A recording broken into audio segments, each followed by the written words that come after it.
আজকে আমরা শতকরার আরেকটি খুবই ইম্পর্টেন্ট একটা ম্যাথ দেখব। তো ম্যাথটি দেখতে পাচ্ছি আমরা লেখা আছে, একটি দ্রব্য 10% লাভে বিক্রয় করলে 10% ক্ষতিতে বিক্রয় মূল্য অপেক্ষা 25 টাকা বেশি পাওয়া যায়। দ্রব্যটির ক্রয় মূল্য কত? তো ম্যাথটি শুরু করার আগে আপনারা সবাই আমাদের ইউটিউব এবং ফেসবুক পেজে সাবস্ক্রাইব এবং ফলো দিয়ে রাখুন। আমরা প্রতিদিনই নতুন নতুন খুবই গুরুত্বপূর্ণ ম্যাথ সলভ করব। আশা করি আপনারা উপকৃত হবেন। আচ্ছা, এই অঙ্কটায় বলা আছে, যদি আমি একটি দ্রব্য 10% লাভে বিক্রয় করি আর 10% ক্ষতিতে বিক্রয় করি, তাহলে দেখা যায় লাভে বিক্রয় করলে 25 টাকা বেশি পাওয়া যায়। মানে আবার বলতেছি, 10% লাভে বিক্রয় করলে 10% ক্ষতিতে বিক্রয় মূল্য অপেক্ষা 25 টাকা বেশি পাওয়া যায়। ক্রয় মূল্য কত? আচ্ছা, যদি 10% লাভ হয় তাহলে আমার 10% লাভে আমার ক্রয় মূল্য কত হয়? যদি ক্রয় মূল্য 100 টাকা হয়, 10% লাভে ক্রয় মূল্য হবে 110 টাকা। সরি, ক্রয় মূল্য না, বিক্রয় মূল্য। ধরি, আমি আবার বলতেছি, ধরি ক্রয় মূল্য 100 টাকা। যে ক্রয় মূল্য ছিল, ক্রয় মূল্য হচ্ছে 100 টাকা হচ্ছে ক্রয় মূল্য। তাহলে 10% লাভে যদি বিক্রয় করি তাহলে বিক্রয় মূল্য কত হবে? 10% লাভে বিক্রয় করলে বিক্রয় মূল্য হবে 110 টাকা।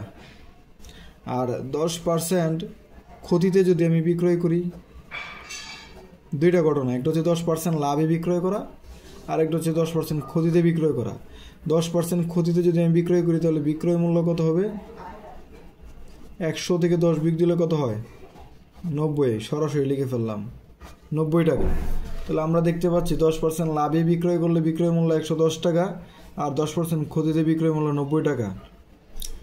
তাহলে আমি দেখতে এখানে আমরা এই যে পার্থক্যটা, বিক্রয় মূল্য এক জায়গায় 110 আর 90, লাভে বিক্রয় করলে অ্যাকচুয়ালি বিক্রয় মূল্য কতটুকু বেশি হয়? এই 110 থেকে যদি আমরা 90 বিয়োগ দেই কত হয়? 20 টাকা। তাহলে আমরা বলতে পারি, যদি দ্রব্যটির ক্রয় মূল্য 100 টাকা হয় তাহলে 10% লাভে বিক্রয় করলে বিক্রয় মূল্য 10% ক্ষতিতে বিক্রয় করলে বিক্রয় মূল্য অপেক্ষা কত টাকা বেশি হয়? 20 টাকা বেশি হয়। এখানে 110 টাকা আর এখানে 90 টাকা, বেশি কত? 20 টাকা। এই 20 টাকা বেশি কখন? যখন দ্রব্যটির ক্রয় মূল্য 100 টাকা। তাহলে আমরা লিখতে পারি, বিক্রয় মূল্য 20 টাকা বেশি হলে বিক্রয় মূল্য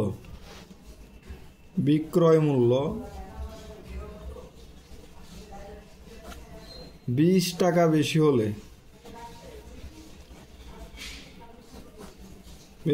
ক্রয় মূল্য কত ছিল? ক্রয় মূল্য ছিল 100 টাকা। ক্রয় মূল্য কত ছিল?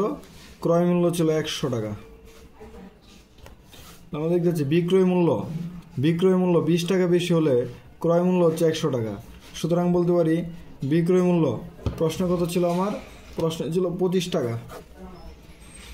বিক্রয় মূল্য যদি 25 টাকা হয়, 25 টাকা বেশি হলে ক্রয় মূল্য কত হবে? ক্রয় মূল্য কত হবে? 100 বিক্রয় মূল্য 25 টাকা বেশি হলে ক্রয় মূল্য কত হবে? 100 ডিভাইডেড বাই 20 ইন্টু 25। কাটাকাটি করি আমরা, তাহলে অ্যান্সার কত হয়?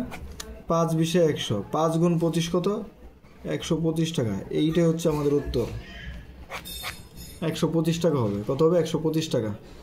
তার মানে হচ্ছে 10% লাভে বিক্রয় করে আর 10% ক্ষতিতে বিক্রয় করলে যদি 25 টাকা বেশি পাওয়া যায় তাহলে পণ্যটির ক্রয় মূল্য ছিল 125 টাকা।